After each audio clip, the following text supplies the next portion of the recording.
আসসালামু আলাইকুম, কি অবস্থা? সবাই কেমন আছেন? আপনাদের জন্য আরো একটি ভিডিও নিয়ে চলে আসছি। আশা করি সবাই সম্পূর্ণ ভিডিওটা দেখবেন, কারণ সম্পূর্ণ ভিডিওটা না দেখলে কিছুই বুঝবেন না।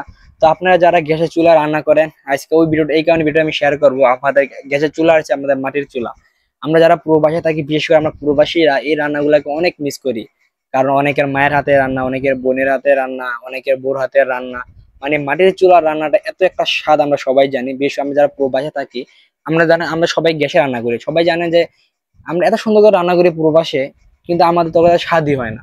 আর আমাদের মা, খালা, চাচিরা বা আমাদের বাড়িয়ালিরা এত সুন্দর করে তারা রান্না করে মাটির চুলাতে, কারণ অন্যরকম স্বাদ, যা বলার বাহিরে ভাই। কারণ গ্যাসে যতই রান্না করেন, গ্যাসের রান্নাটা আর হচ্ছে মাটির চুলার রান্নাটা কখনো এক হবে না। রাতে দিনে তফাৎ হইব এটা। তো এই কারণে আজকে ভিডিওটা করা বেশি আমার প্রবাসী ভাইদের জন্য। কারণ আমরা প্রবাসীরা আমরা এই রান্নাটা অনেক মিস করি, মাটির চুলার রান্না। আর কে কে মাটির চুলার রান্নাকে মিস করেন, আশা করি আমার কমেন্টসের মাধ্যমে জানাবেন। আর কে কে মাটির চুলার রান্না অনেক পছন্দ করেন, অবশ্যই কমেন্টসে জানাবেন, কারণ কমেন্টস জানাতে ভুল করবেন না, আশা করি।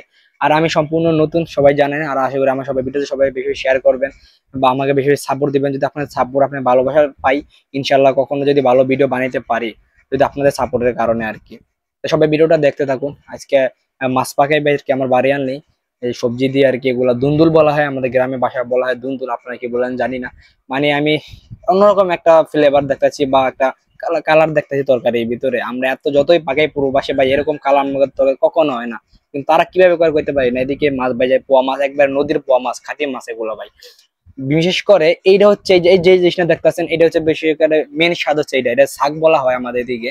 আপনার কিছু পেঁয়াজ পরে, এগুলা কি বলে, জিরা গুলা ইয়া করে বাইজা পরে বাটার পর আপনার যে সব তরকারিটা বন্ধ করে দিবে, চুলাটা বন্ধ করা একটু আগে আগে এগুলো পুরোটা দিয়ে দেয়।